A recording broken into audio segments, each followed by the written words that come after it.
Il était une fois, dans la vaste savane d'Afrique de l'Est, un royaume Maasai prospère où le soleil dansait sur les plaines dorées et où les anciens murmuraient encore au vent. Chapitre 1 – Le royaume d'Ankhet. Le royaume d'Ankhet, dirigé par le roi Olématu, était riche de bétail, de terres fertiles et d'un peuple fier. Les Maasai y vivaient au rythme des traditions ancestrales. Mais au sommet de cette abondance, le roi, bien que sage en apparence, s'était enorgueilli. Il croyait que sa couronne faisait de lui l'homme le plus accompli du monde. Il méprisait les pauvres, pensant qu'ils étaient les fruits de leur propre paresse. Un jour, alors que le roi menait une cérémonie du lait sacré, un vieil homme vêtu de haillons, au regard perçant, apparut aux portes du Kraal royal. Il marchait lentement, soutenu par un bâton de bois noueux, sculpté de symboles oubliés. Son nom, Ai Greco, le mendiant. Chapitre 2 – Le mendiant silencieux. Ai Greco ne demandait rien. Il s'assit sous un acacia géant, à l'écart, et observait le monde en silence. Intrigué, le roi Olématu le fit appeler. « Que veux-tu, vieil homme ? Du lait ?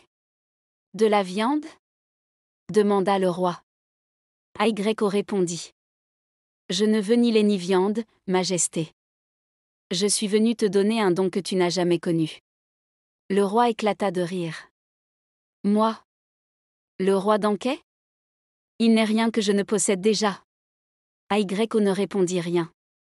Il se contenta de murmurer une énigme. L'homme riche de l'extérieur est parfois pauvre à l'intérieur. Seul celui qui écoute sans entendre, voit sans juger, et donne sans attendre, connaît la vraie richesse. Puis il disparut comme un souffle de vent. Chapitre 3 – Le rêve du roi. Cette nuit-là, le roi fit un rêve étrange. Il se vit seul, dans un désert infini, assoiffé, affamé, vêtu de loques, appelant son peuple, ses gardes, ses trésors, mais personne ne répondait. Au loin, il aperçut un homme assis sous un arbre. C'était Ai Greco. Le mendiant le regarda et dit : « Tu ne reconnais pas ton âme quand elle est dénudée de tout ce qui brille. » Le roi se réveilla en sueur. Le tambour des ancêtres battait fort dans sa poitrine. Chapitre 4 – La quête du roi. Le lendemain, bouleversé, le roi quitta son palais, vêtu comme un simple berger. Il partit à la recherche d'Ai Greco. Pendant des jours, il traversa villages, forêts et montagnes. Il parla avec des anciens, dormit sous les étoiles, aida les enfants à porter l'eau, partagea son pain avec les orphelins. À chaque rencontre, il apprenait. À chaque geste, son cœur se délestait de son orgueil. Chapitre 5 – L'arbre de vérité. Un soir, au pied d'un vieux baobab, il retrouva enfin Ai Greco, assis paisiblement. Le roi s'agenouilla devant lui. « Enseigne-moi, vieux sage. J'ai vu plus en marchant humblement qu'en régnant avec fierté. » Ai Greco lui sourit, et posa une main ridée sur son épaule. « Tu es maintenant prêt à écouter ce que les tambours ne disent pas. À voir ce que les yeux ne perçoivent pas. Tu es prêt à être un roi. » De l'intérieur. Chapitre 6 – Le retour du roi. Le roi retourna à Ankhet transformé. Il fit construire une maison pour les voyageurs sans abri, invita les anciens à parler aux jeunes, et il institua une journée sacrée chaque mois, où il partageait les repas avec les plus pauvres.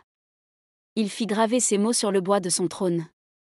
L'humilité est la clé des royaumes éternels.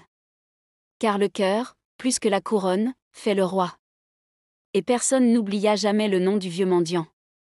Car dans les contes que les griots chantaient au feu du soir, Ai Greco n'était pas un simple mendiant. Il était l'esprit de la sagesse. L'envoyé des ancêtres. Épilogue, la légende vivante. Aujourd'hui encore, dans les savanes d'Afrique, lorsque les vents murmurent à travers les herbes hautes, on dit que c'est la voix d'Ai Greco, le mendiant éternel, qui rappelle aux puissants que la vraie richesse ne se compte ni en or, ni en troupeaux, mais en bonté, en humilité, et en amour partagé. Morale de l'histoire. La grandeur d'un homme ne réside pas dans ce qu'il possède, mais dans ce qu'il est prêt à offrir, même quand il n'a plus rien.